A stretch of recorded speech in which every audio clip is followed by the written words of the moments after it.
Buenos días, yo soy el profesor Moisés Sotobajo y este es el curso de análisis matemático en espacios métricos. Hoy tenemos una sesión de 2 horas, aunque hemos estado hablando los alumnos y yo de la evaluación del curso, entonces se nos ha ido un poco el tiempo. Bueno, entonces vamos a continuar con teoría. Les pongo aquí para que vean la pantalla. Bueno, ¿ustedes pueden ver la pantalla? ¿Está compartida bien? Sí, Muy bien. Bueno, ayer estábamos viendo cuestiones de teoría de conjuntos, cuestiones de cardinalidad. Entonces vimos la definición de conjunto finito y de conjunto infinito, de cardinal al menos para conjunto finito. Bien.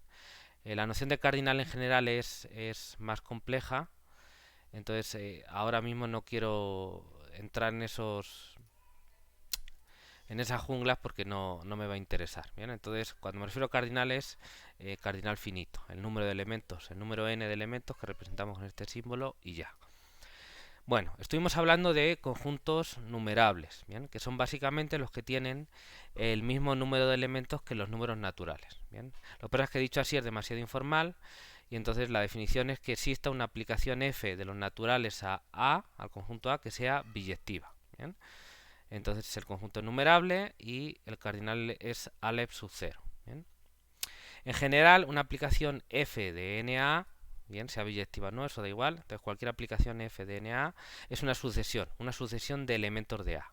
Bien, una sucesión en A, si quieren, ¿vale? Una sucesión en A. ¿Por qué? Porque estoy tomando elementos en A, puede ser que no tome todos. Por ejemplo, yo puedo tomar una sucesión de números reales y entonces es imposible que yo abarque todo, la aplicación nunca va a ser sobre porque los números reales, como veremos, no son numerables y entonces no puede haber ninguna aplicación que sea biyectiva, de hecho que pueda ser sobre. ¿Bien? Pero bueno, entonces simplemente una aplicación así es una sucesión en A. ¿Bien?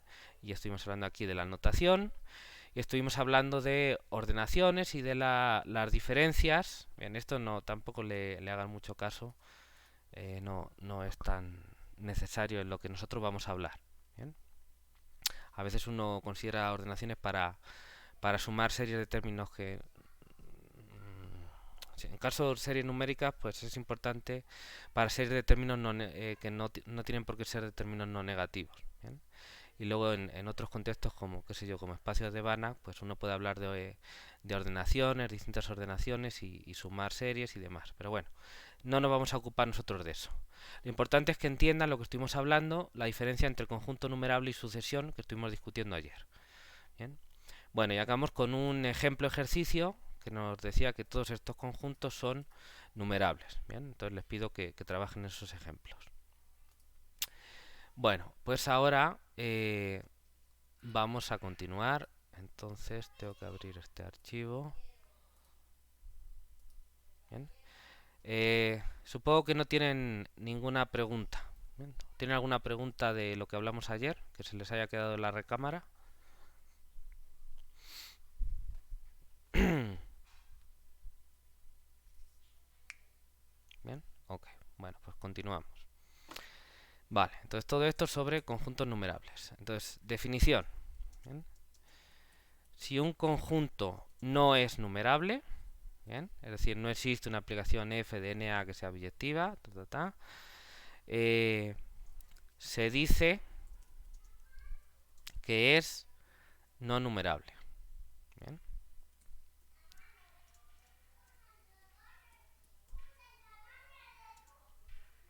Bueno, esto parece que es una tontería de estas que se nos ocurren a los matemáticos, que es que no estoy diciendo nada. Si un conjunto no es numerable, pues entonces no es numerable.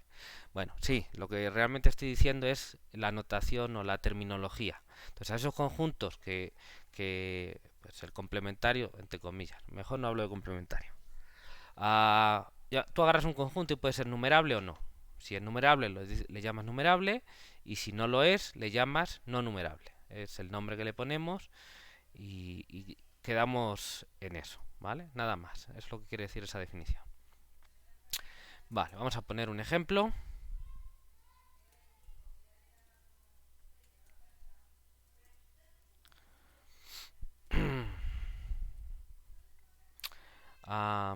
los conjuntos R, que va por los números reales, y C, que va por los números complejos, son no numerables.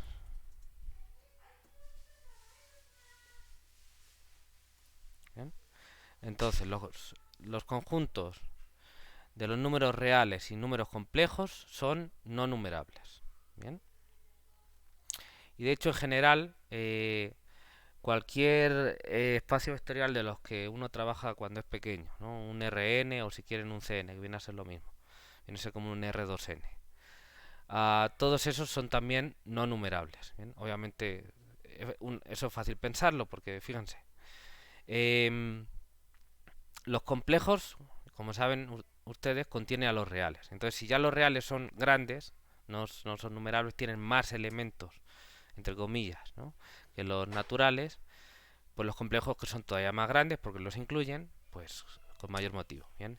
Y básicamente lo mismo para cualquier Rn o Cn, ¿no? Porque pues uno agarra un vector no trivial, entonces toda la recta que genere ese vector, pues es básicamente una copia de R, poniendo los coeficientes, multiplicando por un escalar ese vector, pues ustedes tienen,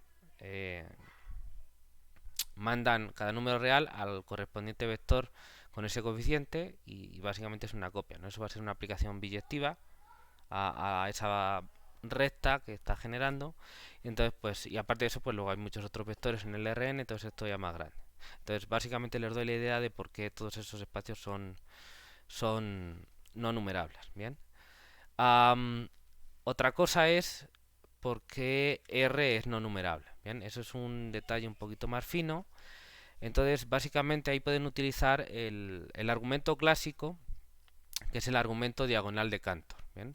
Que es un argumento por contradicción, y entonces lo que hace es lo siguiente. Dice, basta con considerar el intervalo 0,1, aunque uno también lo podría hacer en R, pero bueno, si quieren, porque como 0,1 está contenido en R, si ahí ya no tienes no numerabilidad, pues obviamente después se puede justificar que tampoco la vas a tener. Entonces, el argumento por contradicción, el argumento diagonal de Cantor es, bueno, supongamos que los números reales en 0,1 sí son numerables, entonces los pongo aquí ordenaditos, el primero, el segundo, el tercero, tal, y él se va fabricando un nuevo número real que va a estar en 0,1 y que no coincide con ninguno de ellos.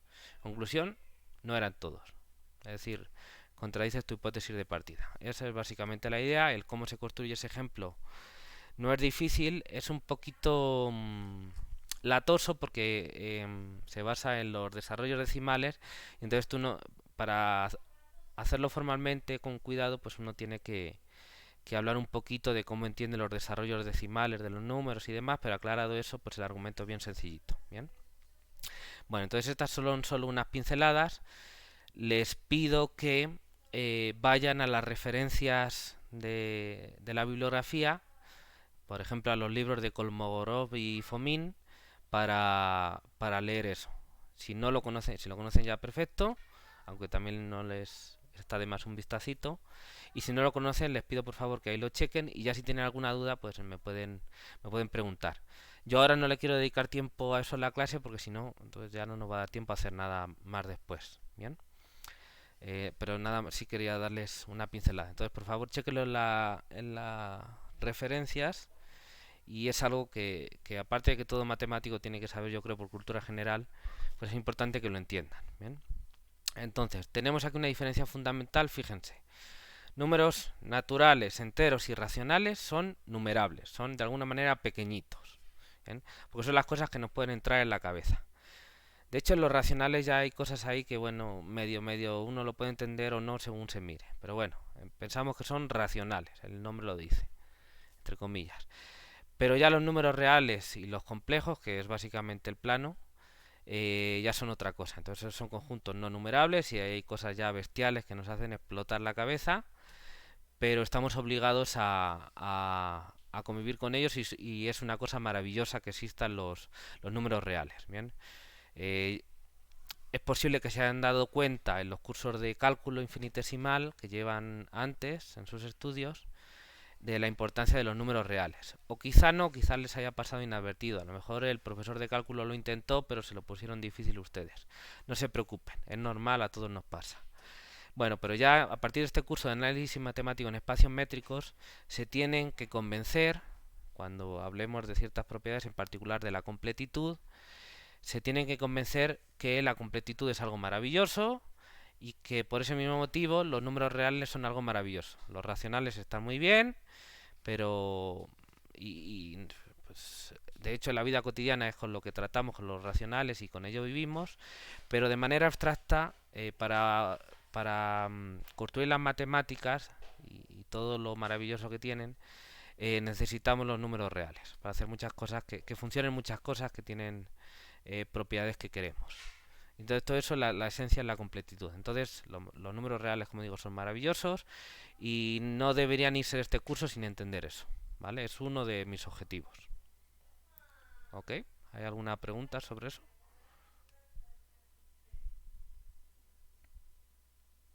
Bien. Creo que hay alguien preguntando. Dime, Diana. ¿Por qué en el ejemplo no menciona a los irracionales? Buena pregunta. Los números irracionales no se suelen considerar, a lo mejor en teoría de números o algo así, o cuando uno está trabajando en sí con ellos, explicándolos cómo se construyen o qué son, etcétera, pero no se suelen considerar en sí como entidades que sea útil para su uso, digamos. Quizá la teoría de números y todo eso puede ser otra cosa, pero yo estoy pensando más en el análisis matemático o otras áreas relacionadas como ecuaciones diferenciales o cosas así. Uno puede pensar en los racionales, pero sobre todo en los reales. Un motivo podría ser porque por la estructura que pueden tener y que luego hablaremos. Los números racionales, veremos, tienen unas ciertas propiedades, de alguna manera son cerrados, porque yo sumo, multiplico racionales y me sigue saliendo algo racional. Bien, entonces son cerrados para la suma y para el producto, que es algo que te interesa porque pues no es algo muy poco práctico el que tú estés manejando unos objetos y de repente haces una operación que constantemente tienes que hacer sumas y productos y de repente te sale algo que no es donde tú estás trabajando, te tienes que ir a otro sitio. Eso es bien latoso porque entonces tienes que ver de qué estás hablando y te tienes que organizar. Entonces lo mejor es, por eso queremos que los conjuntos sean cerrados por ciertas operaciones, ¿no? En cierto contexto. Entonces los racionales, pues si son cerrados, por ejemplo, para suma y producto, y los números reales también. Si yo sumo reales y multiplico reales, pues también me sale un número real. Sin embargo, uno puede sumar dos números irracionales o multiplicarlos y que te salga algo que no sea irracional.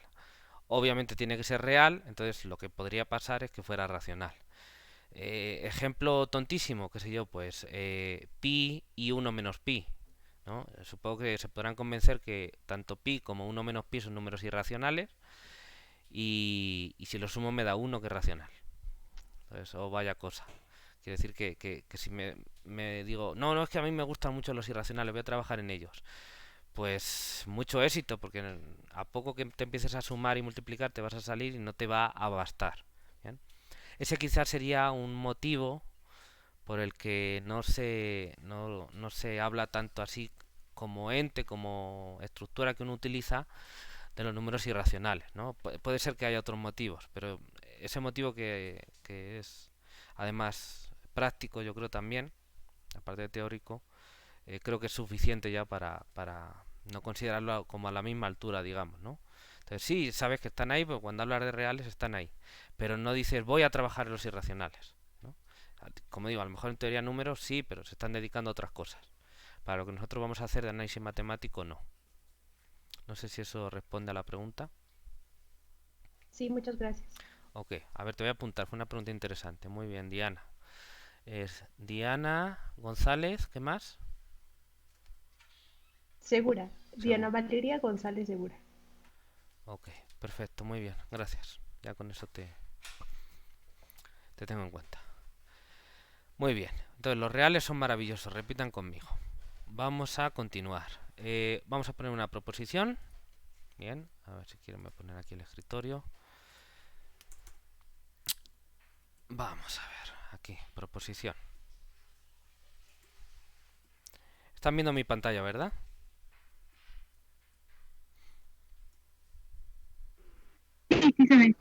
Ok. Se tienen los siguientes resultados. Y aquí voy a poner un enumerate para poder referirme fácilmente a ellos. A ver, primer resultado. Si, a ver, si A y B son conjuntos, ¿qué más? A es un subconjunto de B. O sea, A contenido o igual, ¿no? No digo el igual porque se entiende, ¿no? Si quiero decir que no sea igual, digo propio. Entonces A contenido en B. Y, tercera cosa, B es numerable. ¿Bien? Entonces el conjunto A es finito o numerable. Bueno, después voy a escribir todo y después lo discutimos. 2. Si una familia de conjuntos A sub lambda, donde el índice lambda pertenece a un conjunto de índices lambda mayúscula, y no estoy diciendo nada de él, ¿bien? Simplemente un conjunto de índices. Es una colección, y aquí colección quiere decir familia, conjunto, lo que quieran, clase. Es una colección numerable de conjuntos. Bien. Claro, si quiero decir una colección numerable, ¿a qué piensan ustedes que me estoy refiriendo? Uy, espérenme que corrijo, aquí hay algo que he hecho mal. A ver, ¿cuál fue el error? Corcho, ¿cuál es el error aquí? Está aquí, pero... A ver...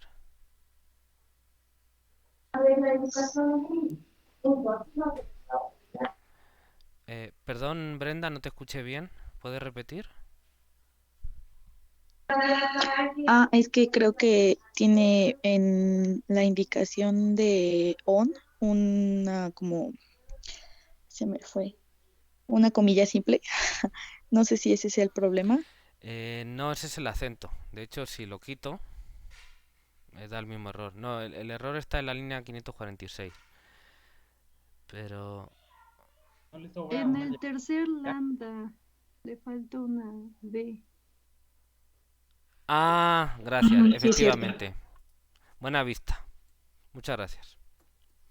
Perfecto. Voy a corregir el acento que quité para mostrarles que no era eso. Vale. Entonces, si lambda es una colección numerable de conjuntos. Bien. Ok. Ahora continúo. Les voy a preguntar una cosa. ¿Qué piensan ustedes que... A ver, voy a ponerme para que se me vea en el vídeo. ¿Qué piensan ustedes que quiero decir cuando digo que A sub lambda es una colección numerable de conjuntos? Que el conjunto lambda es numerable. Ok, perfecto. Muy bien, Alejandra. Te apunto aquí. Denme un segundo. Era Morales, ¿verdad? Sí. Entonces, una colección numerable de conjuntos, voy a ponerlo aquí. Eso quiere decir exactamente que el conjunto de índices lambda mayúscula es numerable. ¿Bien? Es una colección numerable. Bueno, voy a poner aquí de conjuntos numerables. ¿Bien? Entonces, a ver, para que quede claro, lo primero quiere decir que lambda es numerable y lo segundo, lo que estoy queriendo decir es que A sub lambda es un conjunto numerable. ¿Bien?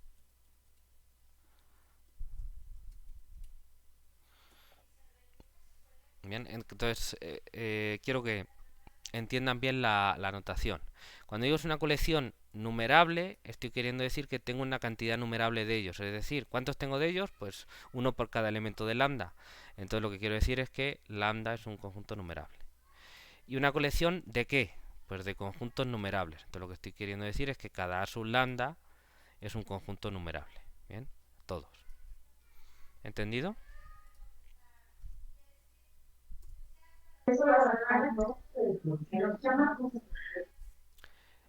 Perdón, Brenda. ¿Ese conjunto tiene que ser finito?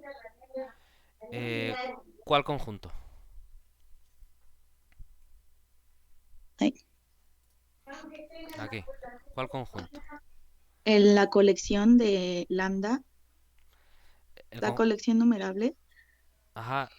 No, lambda, estoy diciendo que si digo esto, quiero decir que lambda es numerable. Entonces no es Ujú. finito, es numerable. Porque recuerden, yo he definido numerable como lo que algunas personas llaman infinito numerable. ¿Vale? Ok, En sí. otros contextos se utiliza la palabra numerable para indicar que es o finito o infinito numerable. ¿Bien? Yo aquí he decidido usar la palabra numerable solo para un conjunto infinito numerable. ¿Vale? Con lo cual no hace falta explicarlo porque es lo mismo. O sea, no hace Mm, falta decir infinito numerable porque si digo numerable ya implica que es infinito porque tiene tantos elementos como los naturales. Bien. Si quiero decir que puede ser finito o puede ser infinito numerable, pues lo que yo diría sería, sea un conjunto A finito o numerable. ¿Vale? En ese caso yo lo diría de esa manera. ¿Vale? ya, gracias. Bien.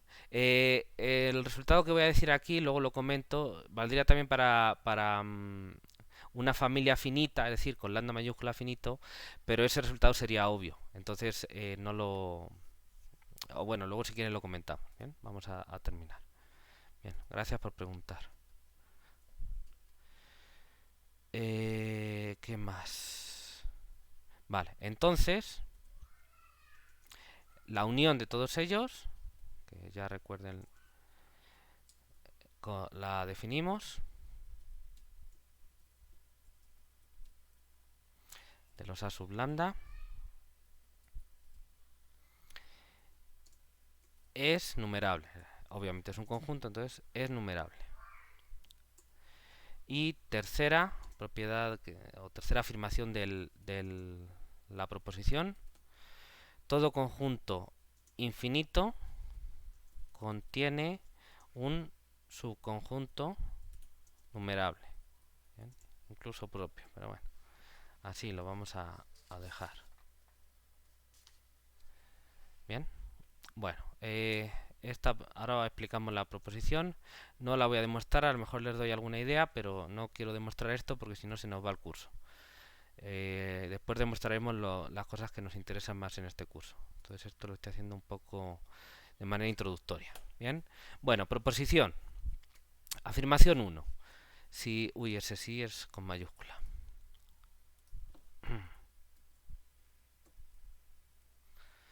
Muy bien. A ver, proposición 1. Punto 1. Si A y B son conjuntos, A está contenido en B y B es un conjunto numerable, entonces A o bien es finito o bien es numerable. ¿Vale? Esto casa mucho con la idea que estaba utilizando antes de manera implícita, que es si yo tengo un conjunto contenido dentro de otro conjunto, pues el que está contenido tiene que ser más pequeño que el otro que lo contiene. Es decir, de alguna manera que su cardinal es menor o igual, entre comillas, que el del conjunto grande, el del pequeño con respecto al del grande. Lo cual suena muy lógico, pero cuidado. Cuidado, porque yo no he definido todavía la noción de cardinal en general. He hablado de cardinal, pero para conjuntos finitos. ¿Bien?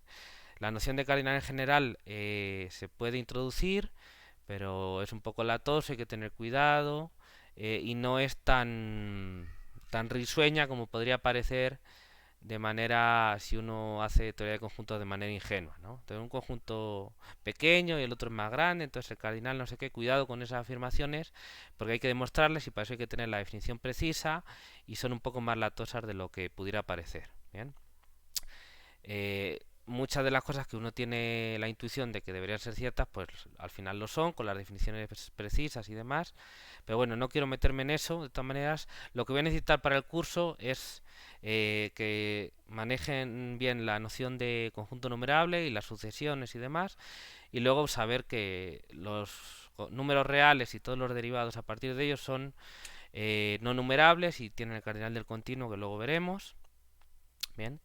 Y básicamente eso para el curso que vamos a hacer. Bien, no necesitamos nada más hablar de cardinales ni todo eso. ¿De acuerdo? Bueno, entonces en ese sentido tiene este punto 1 tiene que ver con eso, pero les estoy diciendo, este resultado es cierto. En otros es posible que sí, si suenan bien, pero ahí ya no me voy a meter porque no me va a interesar y no quiero complicarme la vida en esas cosas, me la complicaré en otras. Entonces, lo que sí vamos a utilizar constantemente, y entonces tienen que tener claro, es un subconjunto de un conjunto numerable solo puede ser finito o numerable, no puede ser más grande, ¿vale? Eso es lógico, bueno, pues es cierto. Cuidado porque uno podría decir, no, pues tiene que ser numerable. No, porque tú puedes tener un conjunto finito dentro de uno infinito numerable y ya está. Entonces, el resultado es que es finito o numerable el subconjunto, ¿vale? ¿Sí se ve?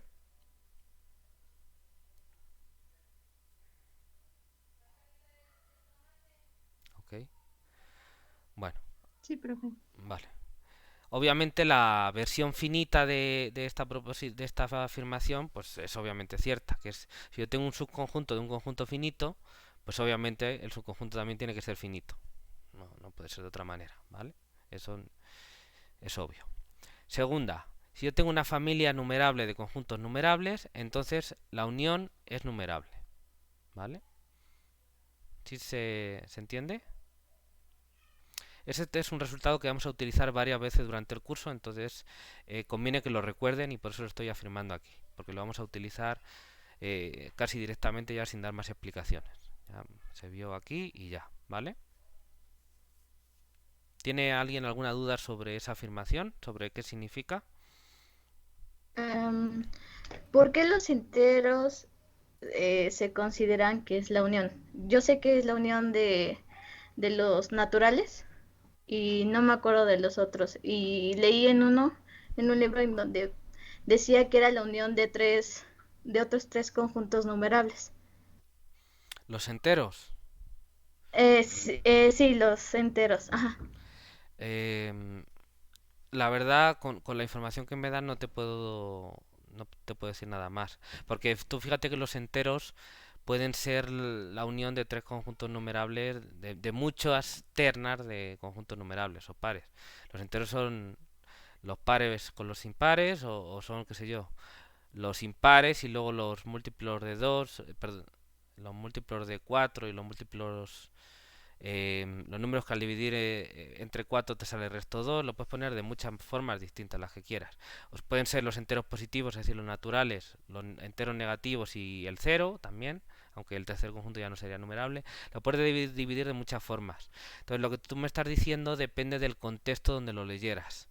Así que piense un ejemplo así canónico que diga, seguro que te estás refiriendo a este, no me sale, no creo que lo haya. Bueno, en cualquier cosa a mí no me sale. Entonces, la verdad no te sabría decir. Si checas la referencia y lo quieres comentar, te puedo decir algo más. Pero así solo con eso no sabría. ¿Vale? Si quieres, checa la Sí, referencia y si ves que hay algo de interés, me lo comentamos. ¿Vale? sí, gracias. Gracias a ti. Muy bien.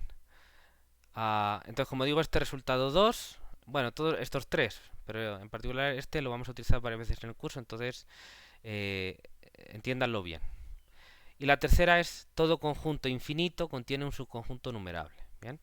Entonces, ¿cuál sería la idea de esto? Bueno, pues si yo tengo un conjunto infinito, pues tiene que tener infinitos elementos, entonces pues puedo ir agarrándolos el primero, el segundo, el tercero y al final me construyo una sucesión. Si los agarro con cuidado de no repetir, pues entonces será biyectiva y entonces tendré ahí dentro, podré construir un conjunto, una sucesión que de verdad sean también un conjunto infinito y entonces lo que me va a salir básicamente va a ser un conjunto numerable dentro, un subconjunto numerable. ¿Bien? De hecho, uno podría decir que siempre lo puedes obtener que sea propio, ¿bien? Porque siempre puedes decir, a ver, a ti no te voy a agarrar, a ti te tengo manía. Y entonces si agarro elementos, pero este nunca. Y entonces ya va a ser un subconjunto propio. Bueno, en cualquier caso, ese es el resultado. Y de alguna manera lo que nos está diciendo es que el infinito numerable es el más pequeño de los infinitos, de alguna manera. Porque claro, si todo conjunto infinito contiene uno que es numerable, juntando eso un poquito con la idea de la afirmación uno, pues de alguna manera lo que te está diciendo es eso, que es el infinito más pequeño. Porque claro, para tener un infinito, algo que no sea finito es, bueno, pues lo menos que puedes hacer es ir teniendo números y que no acabes nunca. Y eso es el infinito numerable, ¿vale? Realmente. Bien, bueno, estos resultados lo pueden ver seguramente las referencias que yo les he dado se demuestran con detalle. Yo aquí no lo voy a hacer porque quiero ir a hacer otras cosas ya, ¿vale? Pero ¿tienen alguna duda o algo que quieran comentar sobre esto?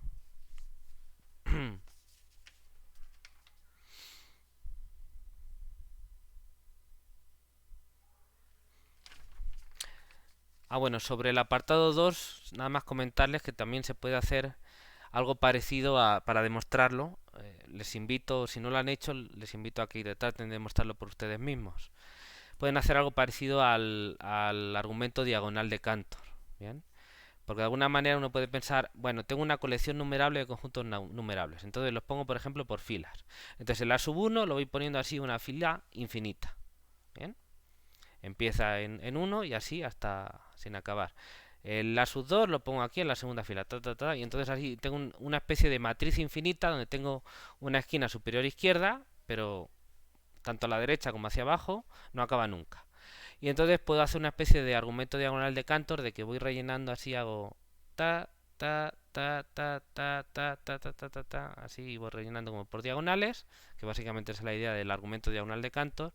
Y entonces voy agarrando todos, y entonces lo que voy a obtener es la unión, no me dejo ninguno.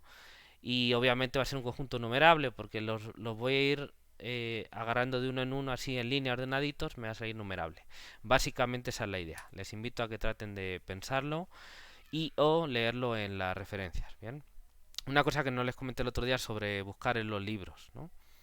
Incluso aunque tú intentes hacer un ejercicio o lo que sea y te salga, pues fenomenal, pero eso no quiere decir que no sea interesante que además lo miren en el libro, porque siempre leer, claro, libros hay buenos y hay malos, pero ahí ya también están los gustos y las opiniones más o menos fundamentadas de cada uno. Pero bueno, si uno agarra un buen libro, Tengo una pregunta. sí, dime. ¿Todo conjunto numerable es infinito? Por definición, sí. Ok, Sí, gracias. es infinito. Eh, Te invito a que lo demuestres. Por ejemplo, podrías hacerlo por reducción al absurdo. Si es numerable, existe una f biyectiva de a n, a los números naturales. Y ahora supón que a es finito. Vas a llegar a una contradicción, básicamente porque vas a llegar a que solo hay un número finito de números naturales, cosa que sabemos que no es cierta. ¿Vale? Gracias, profe. Ya Muy me bien. di la idea de la demostración. Ok, muy bien. Entonces, bueno, pues con el argumento diagonal, no, estaba diciendo otra cosa. Sí, que en cualquier caso, aunque uno sepa algo o no lo sepa, siempre está de más. Por ejemplo, yo lo hago, aunque haya cosas que ya sé cómo van, no está de más leer un buen libro de matemáticas y leer algo aunque ya lo conozca, porque si el escritor es bueno y está explicando bien las cosas, siempre hay cosas que se aprenden. A lo mejor en sí del contenido o también de la forma en que lo está explicando, ¿bien? O de la anotación, de muchas cosas se pueden aprender. Entonces es bueno que lean buenos libros de matemáticas y de otras cosas. Entonces yo siempre se lo recomiendo, ¿bien? Muy bien. Vamos a continuar con lo que estábamos haciendo. Vamos a ver. En general, dos conjuntos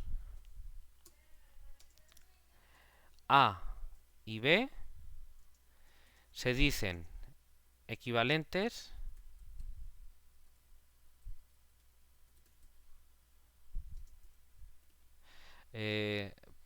necesito decirles algo porque si no, no voy a poder continuar. Bien. estoy súper contento de que me estén haciendo preguntas. Ya han visto que estoy anotando algunas personas y otras no. ¿Bien? Eso tiene que ver con un criterio que no deja de ser subjetivo, pues no puedo escapar de eso. Que tenga que ver con que vea que están de alguna manera entendiendo algo o pensando en algo que, que denota eso, que están entendiendo. Entonces, les animo a que hagan preguntas, pero eso no quiere decir que todas las preguntas yo les vaya a puntuar con un punto positivo. Yo en el momento lo voy a decidir. ¿Bien? No quiere decir, no me gustaría que esto les desanimara. Bien, al contrario, me gusta mucho, me da mucho gusto que estén preguntando. No se desanimen porque no les esté puntuando. Pues va a ser una cuestión de que a veces sí y a veces no, nada más, ¿vale? Entonces no me lo tomen a mal, va a ser mi criterio, ¿bien? Pero por favor sigan haciendo preguntas porque eso es como le sacamos provecho al curso. Bueno, continuamos. Los conjuntos A y B se dicen equivalentes. Vamos a aclarar desde el punto de vista de la cardinalidad, bien, porque luego puede haber otras nociones de equivalencia, no sé, en otras teorías. O se dice que tienen el mismo cardinal. A ver, voy a poner aquí en negrita todo esto. Mismo cardinal. Voy a poner aquí o potencia. Ya pongo. A ver, para ser precisos lo voy a poner así, porque ese O no tiene nada de especial. Y se escribe. Pondremos, si acaso alguna vez necesito ponerlo. Creo que así se puede escribir. ¿Bien? O quizá también. O el cardinal, que creo que lo podía escribir así. Igual al cardinal de B. Bien. Si existe una aplicación biyectiva entre ellos. Es decir, si se puede establecer, es decir, lo mismo con otras palabras, una correspondencia biunívoca entre ellos.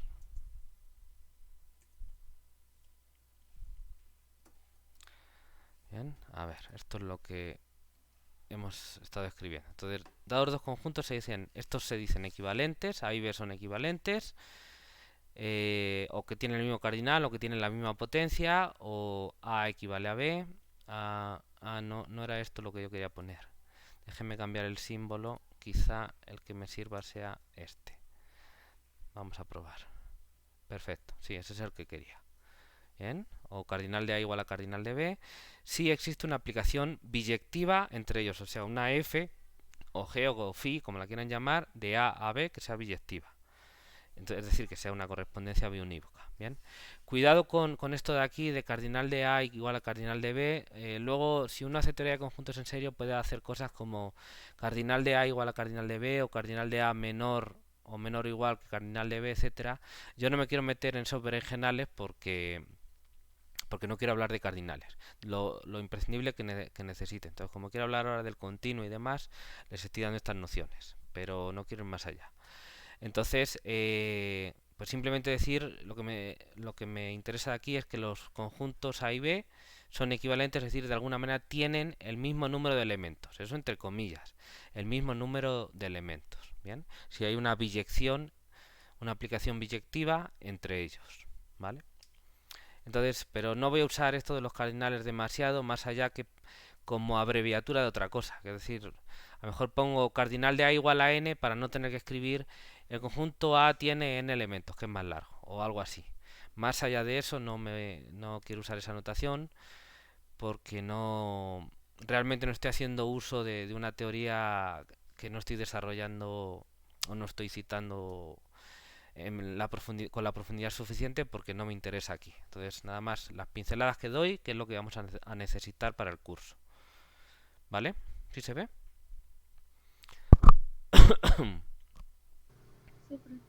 Muy bien. Les hago una pregunta. ¿Ven algún paralelismo entre la noción de equivalencia de conjuntos en este sentido que acabamos de decir y la noción de numerabilidad? Es decir, que un conjunto sea numerable.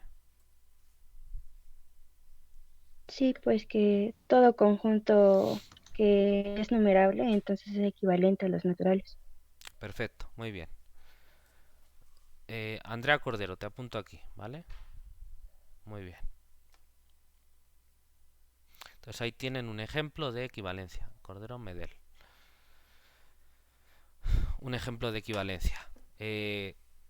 Hay algunos, agarramos un conjunto en particular, que es el de los naturales, y entonces habrá algunos conjuntos, no tendría por qué haberlos, pero bueno, si los hay, es fácil pensar que siempre los va a haber. Si son, sobre todo si son, bueno, finitos e infinitos. Entonces, si yo agarro un conjunto que es equivalente a él, por la propia definición, realmente estoy diciendo lo mismo que si digo que ese conjunto es numerable, por las propias definiciones de equivalencia y de numerabilidad. ¿Vale? Entonces, si quieren, lo vamos a poner como ejemplo. A ver, aquí, de hecho, aquí lo tenía en mis notas.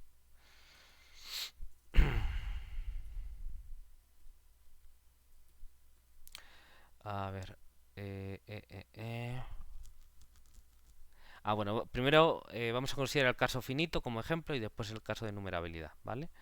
Entonces, dos ejemplos, dos conjuntos finitos son equivalentes si y solamente si tienen el mismo cardinal.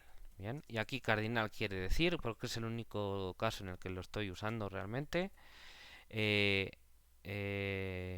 número de elementos, ¿no? Cardinal me refiero a número de elementos porque es un número natural.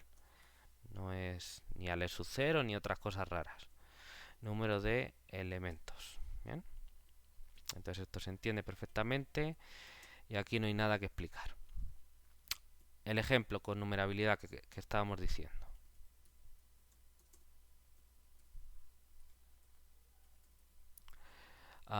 Por definición,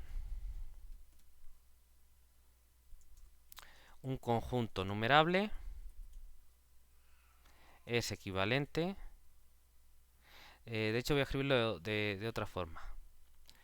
Por definición, los conjuntos numerables, y entonces esto es con más generalidad, son precisamente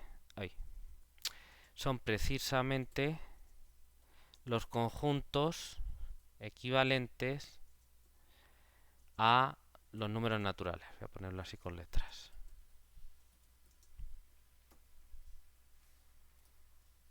¿Vale? Ahí tenemos esos dos ejemplos, ¿de acuerdo? Muy bien. A ver, ¿qué más cosas? Ejercicio.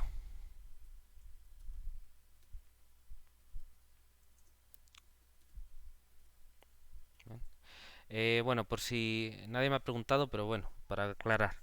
Estos ejercicios que estoy poniendo en las notas tienen que ver con las hojas de ejercicios y demás. En principio no, depende. Cuando yo vaya haciendo las hojas de ejercicios, pues iré viendo si los meto, si no los meto y demás. Entonces, ustedes fíjense en los de las hojas de ejercicios para lo que hemos estado hablando antes de la evaluación. Obviamente, si yo les estoy poniendo ejercicios también intercalados en las notas para hacerles pensar y que les recomiendo también hacerlos, ¿vale? Bueno, y que de hecho algunos los meteré en las hojas. Demuestre que un conjunto finito y uno infinito no son equivalentes. Entonces, un conjunto finito y un conjunto infinito nunca van a ser equivalentes. ¿A alguien se le ocurre cómo podría ser?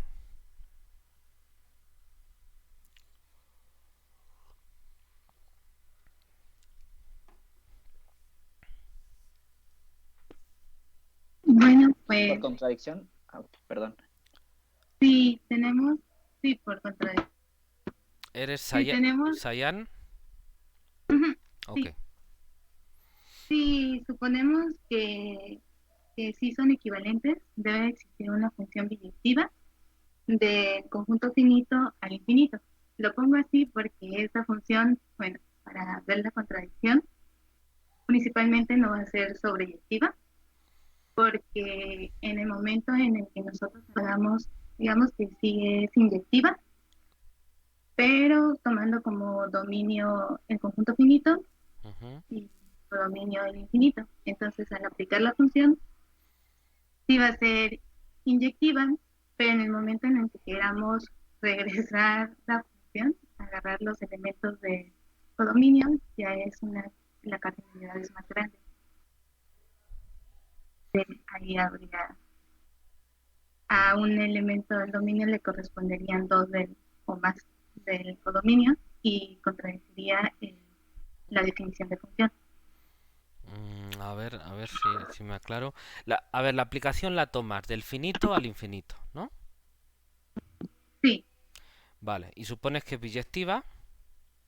exacto. ¿Y cómo sería, qué es lo que vas a comprobar para llegar a la contradicción? ¿Que no es Que inyectiva no, o que no es que no sobre? es sobre, Que no que es no es sobre. sobre. Vale. ¿Y cómo era el argumento para ver que no es sobre? Este, pues al ser infinito el conjunto donde están las imágenes, Ujú. vamos a tener que, estamos asociando cada elemento a esta imagen, entonces va a haber un elemento extra, al menos uno, que le va a corresponder dos veces bueno, que dos elementos de la imagen le va a corresponder a un solo elemento del dominio. Lo estoy haciendo muy enredado, ¿verdad? Es que sí, creo, Sí. iba bien. Es que creo, fíjate, creo que estás confundiéndote entre la inyectividad y la sobreyectividad. Se podría hacer, yo creo, en ese punto de dos maneras Ah, distintas. Ir, depende de cómo lo agarres, tratar de demostrar que no puede ser inyectiva o tratar de demostrar que no puede ser sobre. Desde luego esa aplicación no va a ser ninguna de las dos cosas. O sea que los dos caminos ajá. son viables, Sí, ¿vale? porque la contradicción que estoy diciendo es que dos elementos y ahí contradice la inyectividad, ¿no? Claro, entonces si vas a llegar a que Ajá, tienen que coincidir, entonces lo que vas a contradecir es la inyectividad. inyectividad, ajá, cierto. ¿Vale? Disculpe. Nada, no, está bien. Eh, ¿Iba a hablar alguien más o trató de hablar alguien más? ¿Un chico? Creo que era. Ismael. Ah, ¿era Ismael? Sí, yo, profe, pero era el mismo argumento que la compañera, igual, Ok. casi con las mismas palabras. Sí. Y bueno, quedó como ahí en el aire. ¿Te atreves a ver si lo terminas de redondear? Bueno, es que ahorita estaba pensando en cómo se las asignara al conjunto infinito, digamos, por alguna función, a cada miembro de nuestro conjunto finito. Pero no sé todavía muy bien cómo podría redactarlo. Claro. Fíjense, esto es algo, un ejemplo muy bueno de que en matemáticas no es lo mismo tener la idea ahí más o menos, pero como una nebulosa, ¿no? Como una especie de nube que tienes ahí, pero que esto ya como sopa de letras. No es lo mismo una sopa de letras que una página de un libro o un texto, ¿no? Están ahí todavía como más o menos agarrando forma, pero no acaba. No es lo mismo eso que cuando ya ves la demostración así bien escrita o bien dicha del argumento. Eh, con esto quiero decir que es un esfuerzo no trivial el organizar las ideas. Uno puede decir, ay, sí, eso tiene que ser cierto y lo estoy viendo, pero no. Pero es como cuando dices, me acuerdo del nombre de esa canción, pero no me sale, lo tengo en la punta de la lengua, no, pero ahora mismo no me sale, pero sé cuál es. Pues algo así, ¿no? Y eso es muy importante en matemáticas porque es importante escribir las cosas bien, primero porque de creer que algo es cierto a que efectivamente checar una demostración y ver que es correcta, va un mundo porque no siempre es así, hay veces que uno piensa que sí, pero no. ¿No? Y para eso está el formalismo en matemáticas, si no, no tendría ningún sentido, sería por capricho nada más. Y entonces hay un salto, ¿bien? Eso también pasar de la idea a escribirlo ya con formal, con rigor, se entrena también. Y eso es parte también de lo que ustedes tienen que entrenar en una licenciatura como matemáticas y quiero que en particular que entrenemos en este curso, ¿vale? Entonces les animo a que ya más o menos hemos dado la idea, a que traten de hacer el ejercicio y aclararlo. No es sencillo y se van a equivocar, pero pues el que no se equivoca no aprende, ¿bien? Pero bueno, aún así celebro mucho sus intervenciones y las tomo como buenas. Entonces te voy a apuntar, Sayan, ¿bien? Porque tenían la idea. Tienen que trabajarlo, ¿vale? Es Uskanga, voy a poner aquí. Y tú eras Ismael Cano Gómez, ¿no? Sí, profesor. Ok. Bueno, trabájenlo y si quieren el próximo día lo podemos comentar o como vean, ¿vale? Muy bien. Ok, continuamos.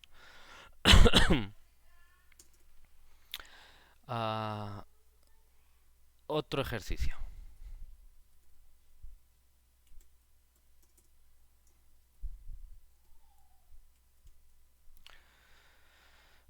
Demuestre que un conjunto numerable y uno no numerable, ya hemos dado las definiciones, no son equivalentes. ¿Les suena de algo, verdad? ¿Alguna idea sobre cómo demostrar esto?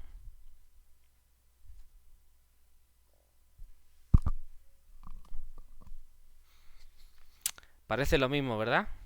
Pero a lo mejor no es tan sencillo. O muchas veces lo que pasa es que obviamente hay una analogía de los resultados y es posible que haya una analogía en las demostraciones. Puede ser que para el ejercicio anterior hagan una demostración que solo valga para el caso finito, o puede ser que haya una demostración que a lo mejor valga para los dos casos, e inclusive para alguno más, y encuentran un argumento general capaz de demostrar resultados más generales. Bien. Y a veces uno no da con la idea, con el caso sencillo, no da con la idea porque como todo se ha simplificado, pues se te ocurre otra cosa más sencilla. Y ya con el caso más complejo dices, anda, esto también lo podía haber hecho así en el otro caso. Y entonces con el complicado te das cuenta de algo que con el sencillo no. Bueno, cualquier caso. ¿Alguien tiene alguna idea de cómo demostrar eso? Que un conjunto numerable y un conjunto no numerable no son equivalentes.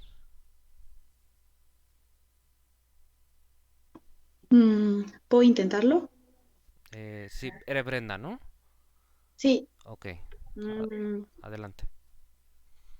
Bueno, con las definiciones de conjunto numerable y no numerable, podemos decir que el conjunto, no sé, A es numerable si es equipotente o bien que tiene la misma cardinalidad al conjunto de los números naturales. Ujú. Entonces podríamos trabajarlo con lo mismo, ¿no? Tenemos un conjunto que es finito y uno que no es, y uno que es infinito. Entonces, no sé, en algún punto llegaríamos a que la cardinalidad de ambos conjuntos pues difiere una de la otra. Ahora, Solo- pero cuidado, hay que concretar. Fíjate, en el enunciado decimos que tenemos un conjunto numerable, sea ese A que tú has dicho, y un conjunto no numerable, que vamos a llamarlo B, por ejemplo. ¿Vale? Entonces, lo de finito y eso aquí no sirve. Me gustaba la idea del principio. Mm, La cuestión es, mm, fíjate, esto es como, fíjese, las matemáticas a veces es como ir de alguna manera al mercado, que tú dices, a ver, quiero esto y miro en el monedero y veo las monedas que tengo, ¿vale? Pues esto es igual, solo que con las hipótesis y las tesis. Tú dices, a ver, yo quiero llegar a este resultado, quiero llegar a esta tesis. ¿Y qué hipótesis tengo? Las tesis es lo que quieres, los tomates que quieres comprar, y las hipótesis son el dinero que tienes. Entonces, obviamente tú tienes que utilizar el dinero para poder obtener eso, ¿no? Entonces, normalmente en un resultado las hipótesis, en un teorema o lo que quieras, una proposición matemática, normalmente las hipótesis no están así de a gratis. Están porque tienen que estar.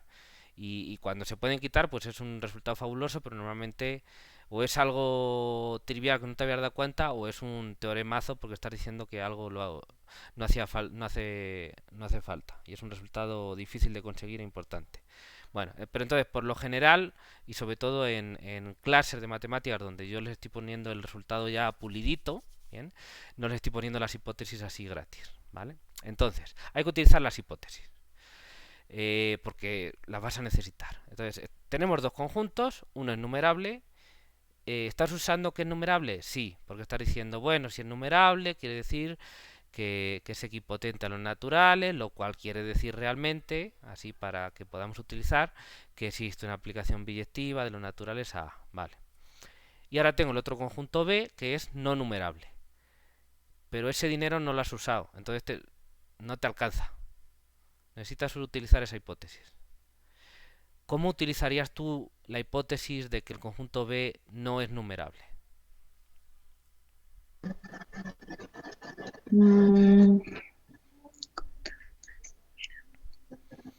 ¿Cuál es la definición de un conjunto no numerable?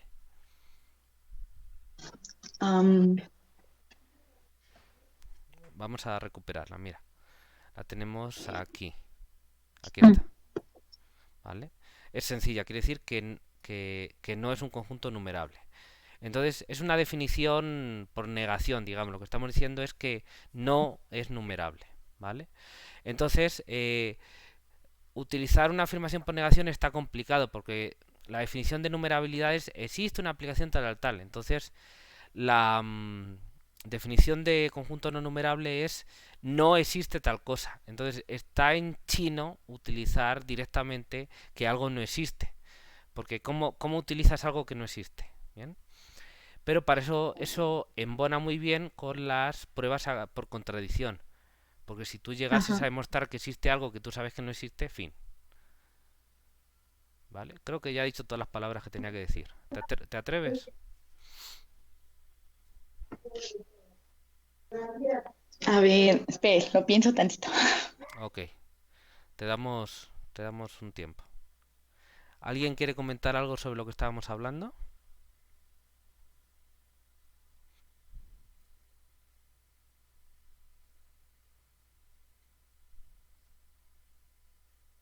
¿No? Ok, bueno. Miren, voy a continuar. Le damos 2 minutos a Brenda para que lo pueda pensar y seguimos, ¿vale? O ustedes también piénsenlo, no solo Brenda. Vale, a ver. Era este ejercicio. Ok, proposición. Vamos a escribir una proposición y volvemos a eso.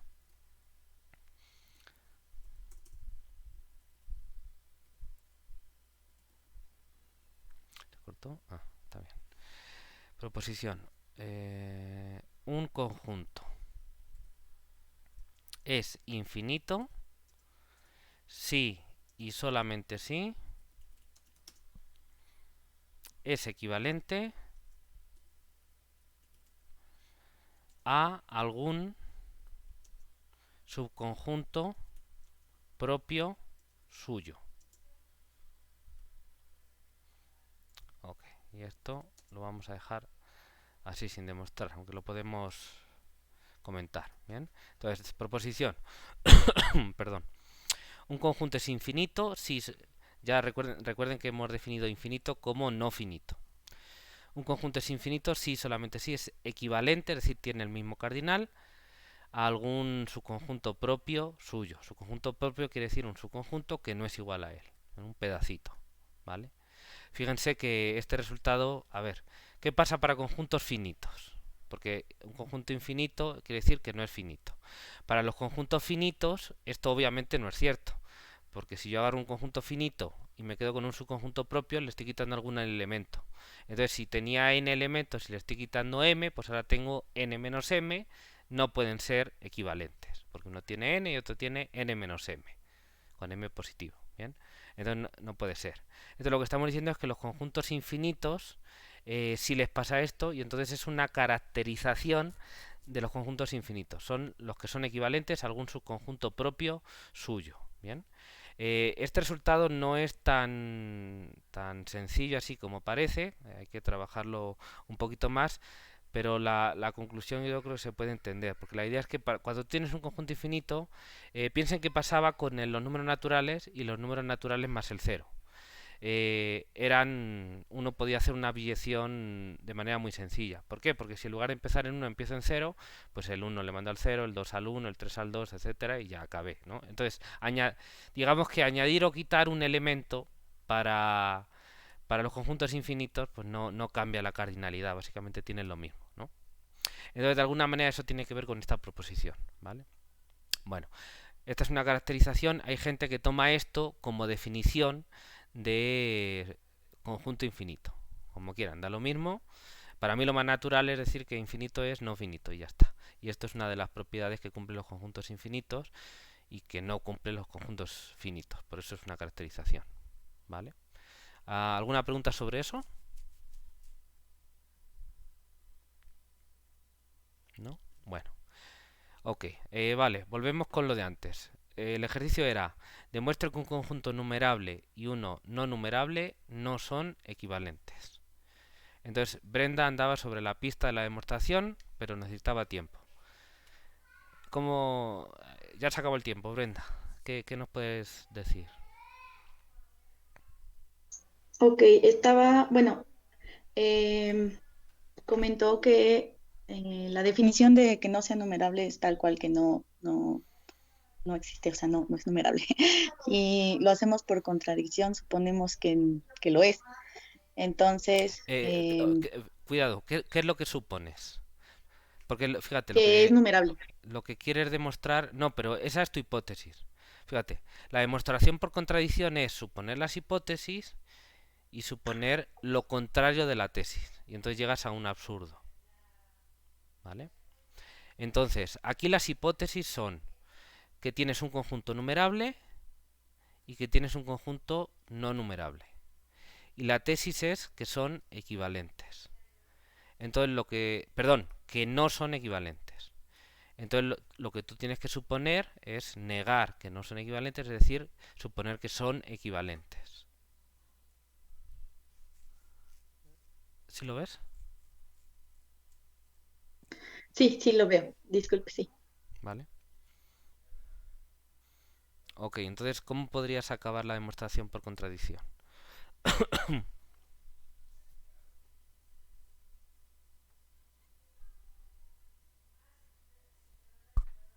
Sí, son equivalentes. Y la relación.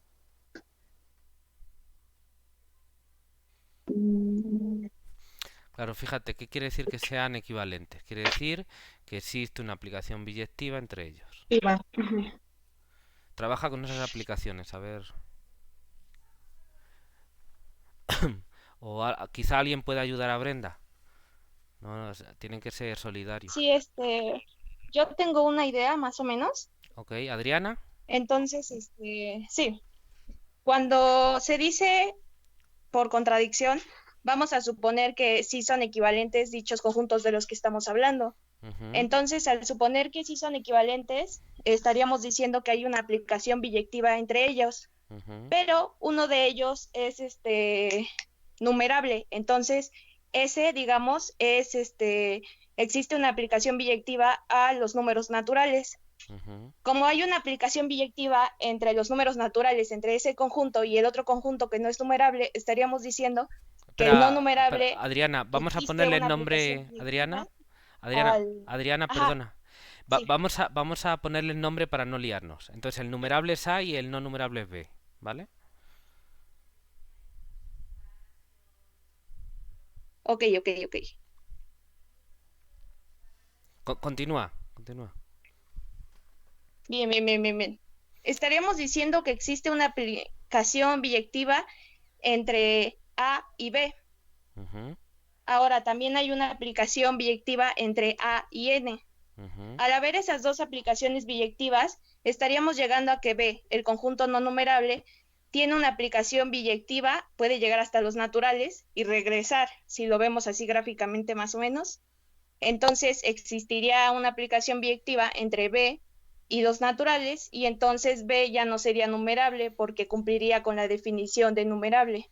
Ok, estoy de acuerdo contigo, pero ¿cómo llegarías a que existe esa biyección entre B y los naturales? A partir de las otras, ¿no? Sí, Pi. Claro, pero tienes que decir que se puede construir. O sea, ¿cómo se puede construir esa? Tienes que combinar las dos de Con alguna la manera. composición. Con la composición. ¿Vale? Sí. Tendrías que componer una con la otra. Bien. Y tendrías que ver ¿por qué la composición sería biyectiva? Es obvio, pregunto, ¿es obvio que la composición es biyectiva si las otras dos son biyectivas?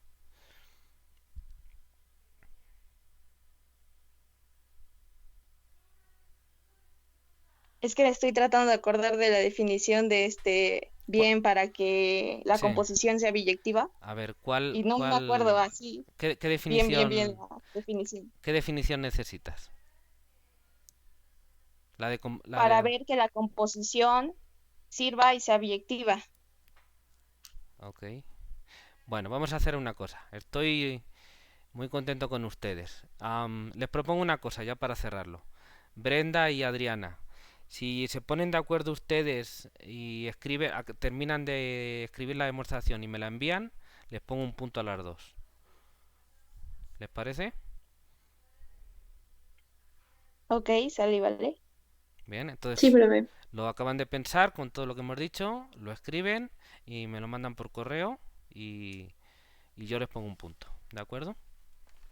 Los demás también lo piensan, ¿vale? Creo que estas discusiones son muy interesantes. Muy bien, vamos a continuar. Proposición de la caracterización de los conjuntos infinitos. Vale, bueno. Ya hemos visto que el conjunto de los números reales, voy a escribirlo con letras, conjunto de los números reales, R, no es numerable, o es no numerable, ¿no? Son equivalentes. Decimos que un conjunto A, corcholis, un conjunto A tiene la potencia del continuo, a ver cómo lo pondré en negrita, creo que voy a poner todo esto, porque es como se suele decir toda la frase entera, ¿no? Puede decir que es un continuo, no sé qué, hay otras nociones en topología que tienen que ver con continuos y demás. Entonces, si te refieres a esto, sueles decir toda la frase.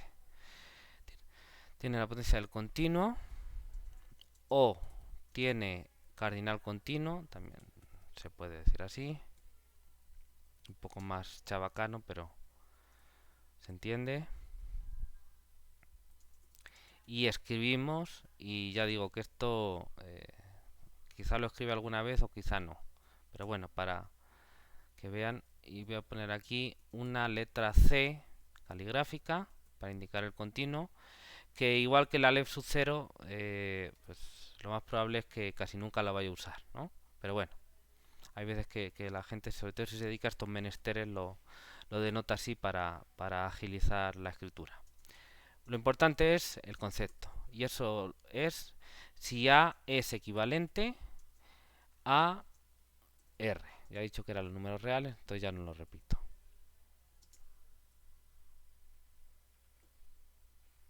Bien, entonces, a ver, así como cuando hablábamos de numerabilidad, sucesiones y el cardinal Aleph sub 0 y demás, nos interesaba, como tomábamos como prototipo, como paradigma los números naturales, como ejemplo de un cardinal interesante para nosotros. Entonces decíamos, bueno, pues realmente lo que veníamos a decir es, todos los conjuntos que sean equipotentes con los números naturales, que tengan los mismos elementos, nos van a interesar, les vamos a dar un nombre para que sea práctico referirnos a ellos. Y entonces decíamos, pues son numerables. Bien, entonces un conjunto numerable es aquel que es equipotente con los números naturales. Bueno, ya hemos visto, ya hemos dicho, con un argumento diagonal de Cantor se puede justificar al final que los números reales no son numerables, o sea, son no numerables. Bien, entonces es otra cosa distinta. Bien, como nos van a interesar mucho también los números reales, pues vamos a hacer lo mismo que con los naturales. Entonces, con los naturales eran el prototipo de conjunto numerable, pues los reales van a ser, por definición, el prototipo de conjuntos que tienen cardinal continuo o que tienen la potencia del continuo. Bien, entonces vamos a tener por un lado conjuntos finitos, los conjuntos que son numerables, los conjuntos de la potencia del continuo, y luego hay muchos otros por ahí que ya no nos van a interesar. Ya lo vamos a considerar como cosas más raras que no nos vamos a preocupar por ellos. Bien, entonces me interesa que tengan ese esquema en la cabeza. Bien, repito, finitos, numerables y potencia del continuo. ¿Vale? Los paradigmas, bueno, de conjunto finito, pues desde 1 hasta n, puede ser el prototipo. De conjunto numerable, pues los naturales, y de conjunto con potencia del continuo, los reales. ¿Vale? ¿Sí se entiende, chicos, la explicación?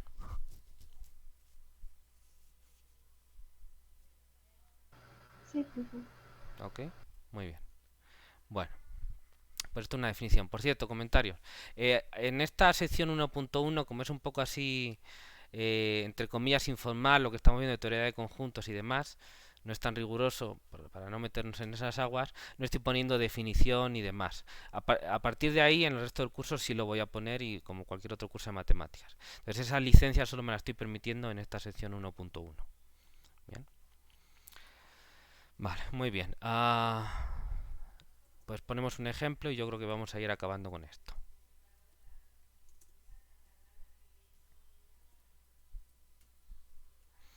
Ejemplo, C, el conjunto de los números complejos. Vamos a ponerlo con letras para que quede bien, quede mejor. Los números complejos C tienen cardinal continuo, o tienen la potencia del continuo. ¿Bien? Y nada más, vamos a hacer un comentario. Bien, lo voy a poner como observación. Bien, y ya acabamos. Creo que esta macro la tenía así, si no lo reviso, pero creo que perfecto. Entonces, y ya con esto terminamos, ¿vale? Por lo general, todos los conjuntos con los que se trabaja en el análisis matemático suelen ser finitos, numerables o con el cardinal del continuo. Entonces, pues no vamos a necesitar nada más. ¿Ok? Bueno, a ver qué me queda por aquí. Déjenme, por favor, un minuto para acabar una proposición y ya acabar este tema, para que quede todo en el mismo vídeo. Entonces, nada más les pido... bueno, son 3:56. Entonces, pensé que era más tarde. Entonces me da tiempo a acabar la proposición y ya cerrar esta sección. Bueno, esta subsección, mejor dicho. Dado un conjunto A, es proposición definición, entre comillas, pero bueno. Estoy empezándolas con mayúscula, entonces tengo que poner esto. Dado un conjunto A, el conjunto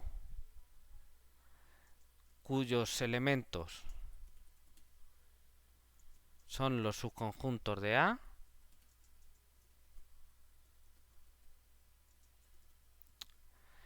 no me gusta mezclar una definición y una proposición. Entonces ahora después hago la proposición. Son los subconjuntos de A llamado, bueno, es llamado, y aquí lo pongo el término en negrita, partes de A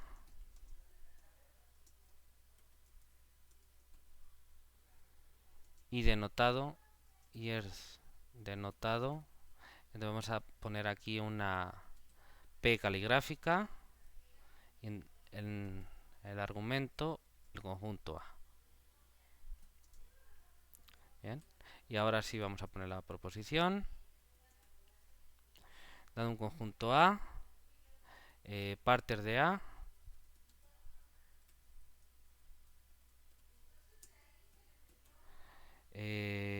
tiene cardinal mayor al de A. Bien, y esto hay que aclararlo porque así dicho nada más realmente no tendría sentido, no sería riguroso. Entonces lo tengo que aclarar. Bien, porque no he definido el cardinal, etcétera. No he definido esas nociones. Lo podemos poner así, aunque no creo que tenga tampoco mucho sentido. Pero bueno, a veces esto se escribe así. Nosotros no nos va a interesar mucho, pero hay otra gente que sí. Entonces, por si lo ven, pues aquí está, escrito de esta manera. Pero lo importante es que voy a explicar lo que quiero decir con esto. En el sentido de que A es equivalente a un subconjunto propio de partes de A